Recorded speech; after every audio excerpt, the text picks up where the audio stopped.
তুলোর মতো নরম তুলতুলে সুস্বাদু, মুখে দিলে মিলিয়ে যাবে পাকা আমের রসালো মালপোয়া।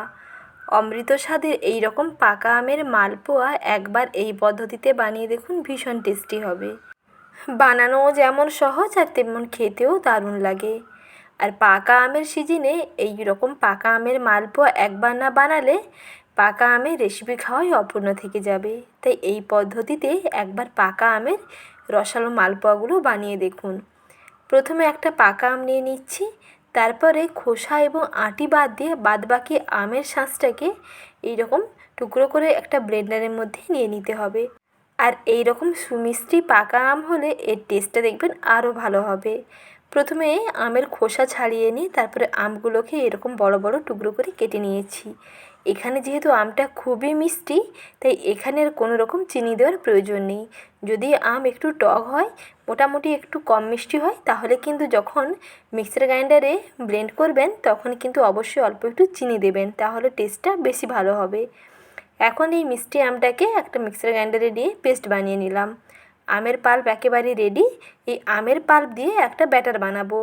তার জন্য একটি বড় পাত্রে এর মধ্যে নিয়ে নিলাম 1 কাপ ময়দা, আর নিচ্ছি সেই কাপের 3 ভাগের 1 ভাগ শুকনো চালের গুঁড়ি। এখানে আপনারা সুজি ময়দা দিয়েও বানাতে পারেন, চালের গুঁড়ির বদলে সুজি দিলেও হবে। তবে চালের গুঁড়ি দিলে এটা বেশি নরম হয় এবং বেশ মুচমুচেও হয় ওপরটা। তারপরে এর মধ্যে আমের পাল্প দিয়ে দিলাম, আর দিচ্ছি স্বাদ মতো লবণ। একটি চা চামচের হাফ চামচের একটু কম লবণ দিলেই হবে। তারপরে 1 টেবিল চামচ দিলাম চিনি, আর দিলাম 1 টেবিল চামচ গুঁড়ো দুধ, আর অল্প একটু দিচ্ছি মৌরি। এখন সমস্ত উপকরণগুলোকে ভালো করে একসঙ্গে ময়দার সঙ্গে মিশিয়ে নেব। আমের পাল্প দিয়েই দেখবেন বেশ ভালো করে মেশানো হয়ে যাবে।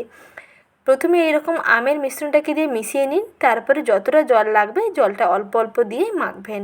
তবে প্রথমে কিন্তু জল দিয়ে দেবেন না, আগে আমের পাল্প দিয়ে মিশিয়ে নিন, তারপরে যতটা জল লাগবে জলটা অল্প অল্প করে দিয়ে মাখলেই দেখবেন মিশ্রণটা ভালো রেডি হবে।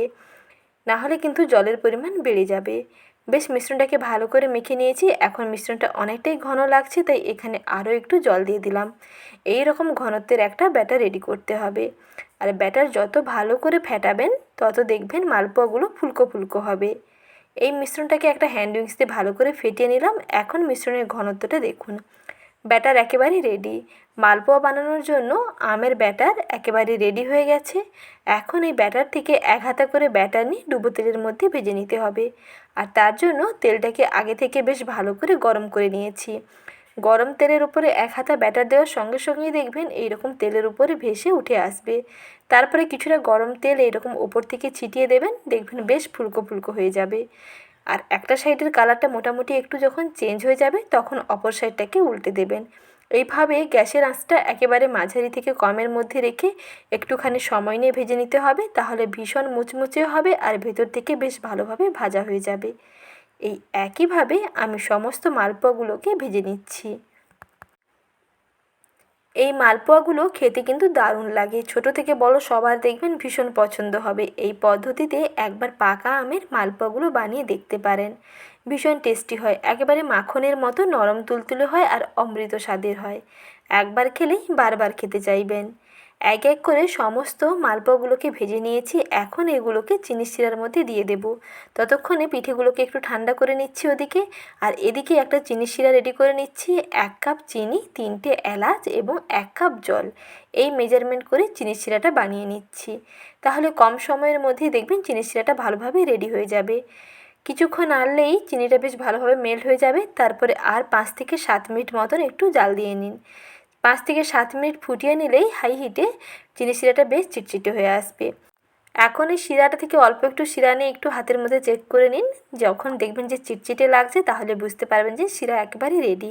আর এদিকে পিঠেগুলোও ঠান্ডা হয়ে গেছে আর শিরাটা এখন উষ্ণ গরম আছে। একেবারে গরম শিরার মধ্যে সঙ্গে সঙ্গে পিঠেগুলোকে দিয়ে দেবেন না, তাহলে একেবারে নরম হয়ে যাবে।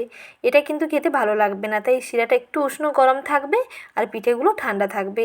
সেই উষ্ণ গরম শিরার মধ্যে মালপোয়াগুলোকে দিয়ে একটু ডুবিয়ে রাখবেন। প্রায় সময় ধরুন 2 থেকে 3 মিনিট। এপিট ওপিট করে 2-3 মিনিট মতন ডুবিয়ে রাখলেই রসটা বেশ ভালোভাবে মালপোয়ার মধ্যে ঢুকে যাবে। তারপরে তুলে নিলেই রেডি হয়ে যাবে তুলোর মতো নরম তুলতুলে রসালো পাকা আমের মজাদার মালপোয়া। এই পদ্ধতিতে একবার মালপোয়া বানিয়ে দেখুন, ভীষণ টেস্টি হয়। আর আজকের এই সহজ এবং লোভনীয় রেসিপিটি কেমন লাগলো কমেন্ট সেকশানে জানাতে কিন্তু একেবারেই ভুলবেন না। আর ভালো লেগে থাকলে বরাবরের মতন একটি লাইক করবেন। সঙ্গে চ্যানেলে নতুন দর্শক বন্ধু হয়ে থাকলে চ্যানেলটিকে সাবস্ক্রাইব করে পাশে থাকা বেল আইকনের অল বাটনটি বাজিয়ে রাখার অনুরোধ থাকলো।